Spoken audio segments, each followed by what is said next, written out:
ಕೃಷಿ ವಿಜ್ಞಾನಗಳ ವಿಶ್ವವಿದ್ಯಾಲಯ ರಾಯಚೂರು ಆವರಣದಲ್ಲಿ ಕೃಷಿ ಮೇಳ 2024 ಇದೇ ಡಿಸೆಂಬರ್ 7, 8 ಮತ್ತು 9 3 ದಿನಗಳ ಕಾಲ ನಮ್ಮ ಆವರಣದಲ್ಲಿ ಹಮ್ಮಿಕೊಂಡಿದ್ದೇವೆ. ಈ ಕೃಷಿ ಮೇಳದ ಧ್ಯೇಯವಾಕ್ಯ ಅಂತಂದರೆ ಹವಾಮಾನ ವೈಪರೀತ್ಯಕ್ಕೆ ಸುಸ್ಥಿರ ಕೃಷಿ ಎನ್ನುವ ಶೀರ್ಷಿಕೆಯಡಿ ಈ ವರ್ಷದ ಕೃಷಿ ಮೇಳವನ್ನು ಹಮ್ಮಿಕೊಂಡಿದ್ದೇವೆ.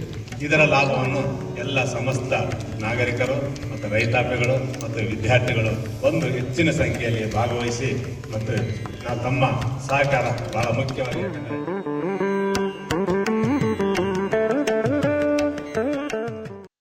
ಆಸ್ಪತ್ರೆಯ ವೈದ್ಯರು ಸರಿಯಾದ ಸಮಯದಲ್ಲಿ ಆಸ್ಪತ್ರೆಯಲ್ಲಿ ಇರುವುದಿಲ್ಲ. ರೋಗಿಗಳಿಗೆ ಹೊರಗೆ ಮಾತ್ರೆ ಖರೀದಿಸಲು ಚೀಟಿ ಬರೆದು ಕೊಡುತ್ತಾರೆ. ಲ್ಯಾಬ್ ಇದ್ದರೂ ರಿಪೋರ್ಟ್ ನೀಡುವುದಿಲ್ಲ. ಶೌಚಾಲಯದ ಕೊರತೆ ಸಿಬ್ಬಂದಿಗೂ ಸಹಿತ ಇರುವುದಿಲ್ಲ. ಬ್ಲಡ್ ಬ್ಯಾಂಕ್ ಇಲ್ಲ, ಎಕ್ಸ್ರೇ ರಿಪೋರ್ಟ್ ನೀಡುವುದಿಲ್ಲ. ಸುಖ ಸುಮ್ಮನೆ ಬೇರೆ ಕಡೆ ರೋಗಿಗಳನ್ನು ಶಿಫಾರಸು ಮಾಡುವುದು ಸೇರಿದಂತೆ ಅನೇಕ ಸಮಸ್ಯೆಗಳ ಕುರಿತು ಪ್ರಗತಿಪರ ಸಂಘಟನೆ ನೀಡಿದ್ದ ಮನವಿ ಪತ್ರಕ್ಕೆ ಸಂಬಂಧಿಸಿದಂತೆ ಆಸ್ಪತ್ರೆಯಲ್ಲಿ ಸಭೆ ನಡೆಸಿದ ಶಾಸಕರು ಅಲ್ಲಿಯ ತಾಲೂಕು ವೈದ್ಯಾಧಿಕಾರಿ ಹಾಗೂ ಮುಖ್ಯ ವೈದ್ಯಾಧಿಕಾರಿಗಳು ಪ್ರತಿದಿನ ಬರುವ ರೋಗಿಗಳ ಮತ್ತು ಆಪರೇಷನ್ ಮಾಡಿದ ವಿವರ ನೀಡಿದರು. ಇರುವ 11 ವೈದ್ಯರಲ್ಲಿ 11 ವೈದ್ಯರು ಇದ್ದು ಬಹಳ ಮುಖ್ಯವಾಗಿ ರೇಡಿಯಾಲಜಿಯವರು ಇಲ್ಲದ ಕಾರಣ ರಿಪೋರ್ಟ್ ನೀಡಲು ಆಗುತ್ತಿಲ್ಲ.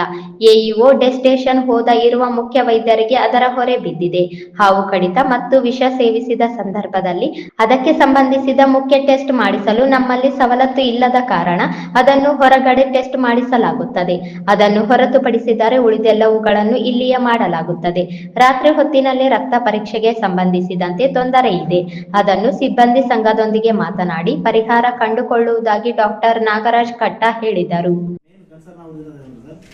ಈಗ ನಾವು ಐಸಿಯುದಲ್ಲಿ ಏನ್ ಮಾಡ್ತಾ ಇದ್ವಿ, ಓಟಿ ಆದ ಕೇಸಸ್ ಅಲ್ಲೇ ಏನೋ ಅಬ್ಸರ್ವೇಷನ್ ಎಷ್ಟು 4 ಬೆಡ್ ಇದೆ ಓಟಿ ಎಷ್ಟು ಇದೆ ಐಸಿಯು ಇಲ್ಲ ಸರ್, 7 ಬೆಡ್ ಐಸಿಯು ಸ್ಟಾರ್ಟ್ ಮಾಡಿದ್ವಿ. ಸೊ ಅದರಲ್ಲಿ ಏನಾಗುತ್ತೆ, ಕೆಲವೊಮ್ಮೆ ಬೇರೆ ಕೇಸಸ್ ಎಮರ್ಜೆನ್ಸಿ ಕೇಸ್ಗಳೆಲ್ಲ ಹಾಕ್ತಾ ಇದ್ವಿ. ಅದು ಸೋಂಕಾಗುತ್ತೆ ಒಬ್ಬರಿಗೊಬ್ಬರು ಅನ್ನೋದು ನಿಮಗೆ ಗಮನಕ್ಕೆ ಅದು ಹೇಳೋದು ಸರಿ ಇದೆ.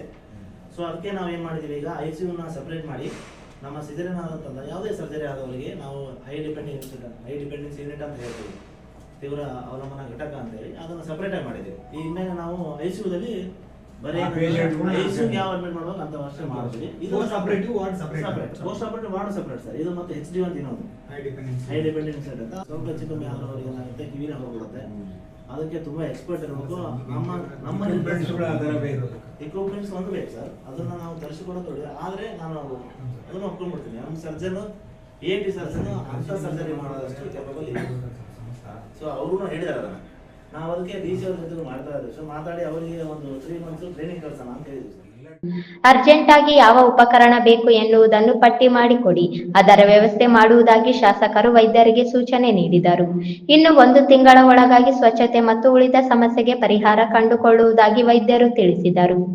ಈ ಸಂದರ್ಭದಲ್ಲಿ ತಹಸೀಲ್ದಾರ್ ಅರುಣ್ H. ದೇಸಾಯಿ, PI ದುರಗಪ್ಪ ಹಾಗೂ ಸಂಘಟನೆಯ ಮುಖಂಡರಾದ DH ಕಂಬಳಿ, ಚಂದ್ರಶೇಖರ್ ಗೋರೆಬಾಳ, ಅಮರೇಶ್ ಪಾಟೀಲ್ ಬೇರಿ, ಬಸವರಾಜ್ ಬಾದರ್ಲಿ, S. ದೇವೇಂದ್ರ ಗೌಡ, ಲಿಂಗಪ್ಪ ಹುಸೇನ್ ಸಾಬ್, ಡಾಕ್ಟರ್ ವಸೀಂ ಅಮರೇಗೌಡ ಮೀರಾಪುರು, ಗುಂಡಪ್ಪ ಬಳಿಗಾರ, ಸಮದ ಚೌಧರಿ ಸೇರಿದಂತೆ ಅನೇಕರಿದ್ದರು.